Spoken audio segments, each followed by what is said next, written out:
Brochs are unique to Scotland. They can be found in Caithness, Sutherland, the Western Isles and the Northern Isles, with a smaller number elsewhere in the country. On Orkney mainland is the Broch of Gurness and its surrounding village. It dates from the Iron Age, although there is a Pictish house at the site, and its remains are historically important. Sitting on the shores of Einhallow Sound, it wasn't until 1929 that the large grassy mound was discovered to be something important. Robert Rendell, along with the tenant farmer, dug into it and discovered the western wall of the Broch, and it then revealed its secrets. James Richardson, the Inspector of Ancient Monuments in Scotland at the time, was invited to the site, and with his assistance, the mound was bought, and excavations began in 1930. Further land was purchased, and in 1931, moves were made to get the site taken into state care. Work ceased in 1939 at the outbreak of World War II.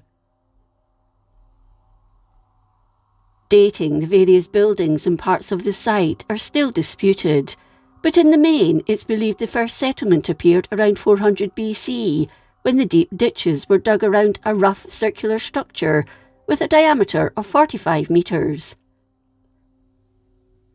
This settlement was built over by 200 BC, when the ditches were cleared and relined.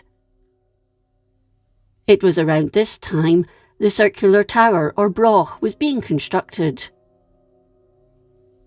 Built of red sandstone, it measured just over 19 metres in diameter and was perhaps as tall as 10 metres, tapering slightly at its top. Today it measures around 4 metres in height. The small village also sprang up, with small stone houses being constructed, as well as storage buildings and yards. The broch had stones dividing up the space into separate work areas, with a central hearth, and another hearth, and there were stone-built cupboards. There was also a deep rock-cut chamber or well, accessed by steps. However, the broch was either poorly constructed or badly damaged by weather, as on the western side it was partially rebuilt and buttresses attached. The walls of the broch, one outer and one inner, were thick, both for defensive purposes, although there is no indication at Gurness that it was ever attacked, and to protect it against the elements. The well was later filled in, and new partitions were laid out. Inside the broch, 2 upright stones would have supported a wooden door, which would have swung on a pivot stone. To keep it closed, a large wooden beam would have been used. There was an internal stone staircase running between the thick walls leading up to galleries, but wooden ladders may also have been used for access. There may have been wooden flooring and a roof made of thatch, or as it was on the coast, perhaps seaweed, with a wall walk with views over the surrounding countryside.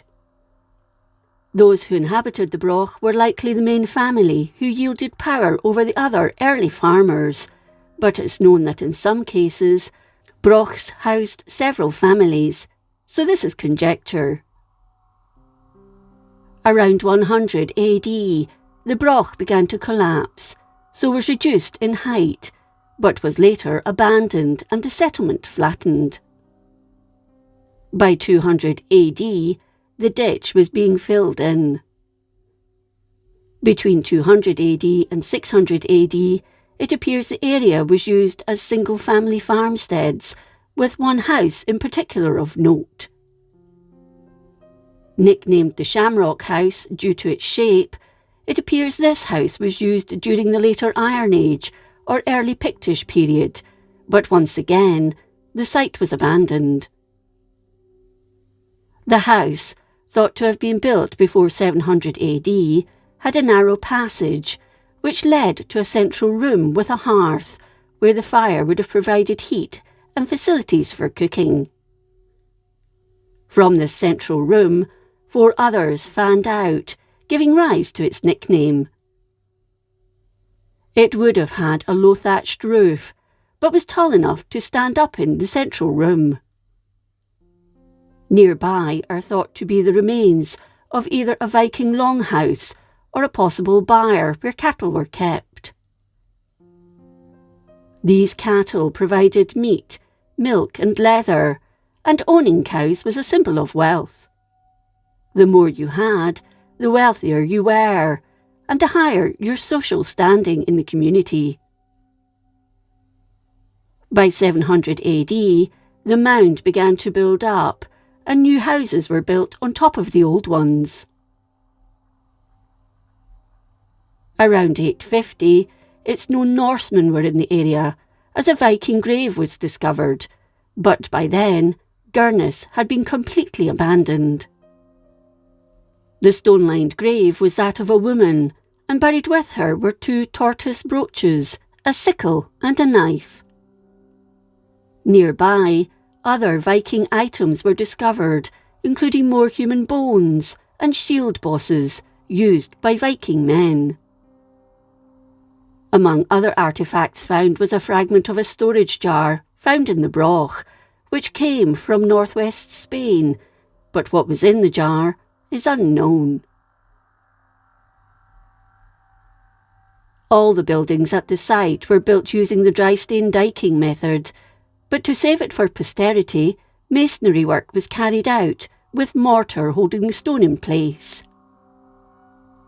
The Broch gives a good idea of what life was like in it, and the remains of the village include its 6 houses and various other buildings. But what is notable is that the walls of these houses were shared rather than being standalone dwellings, like the examples of other Iron Age Broch villages elsewhere in Orkney, and in Caithness and Shetland.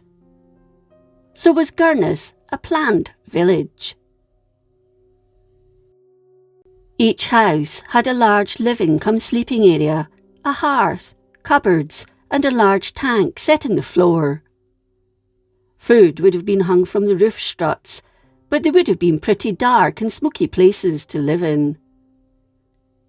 During the summer, the inhabitants would have fished or worked in the fields, while in winter they would have concentrated on making tools from bone, straw ropes, dealing with animal hides, weave, and repair their boats. Pottery and metalworking would have been done outside.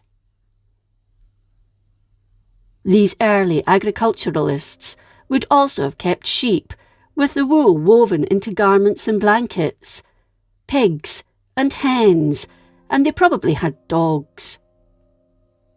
Hunting and fishing supplemented their diet, along with foraging along the seashore and eating wild plants. The whole site was abandoned around the 10th century. Part of the site has been lost to the sea, and further excavations haven't been ruled out to see what else lies beneath these ancient structures. Also known as the Acreness Broch, the Broch and its remarkable village was taken fully into state care in 1932, and the site is of national importance. It should be noted that there is some debate about what a broch actually is. Was it a farmhouse? Was it a defensive structure? Why were some abandoned not long after being built, while others were used for centuries? Did one family live in them, or several? Then we come to the word itself.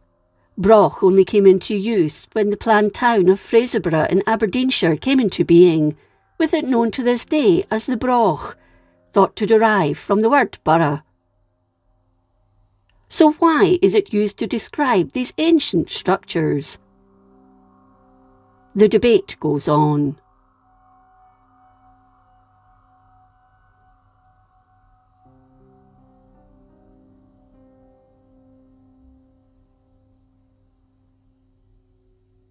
If you enjoyed this episode of Scotland's History, please like, comment and subscribe.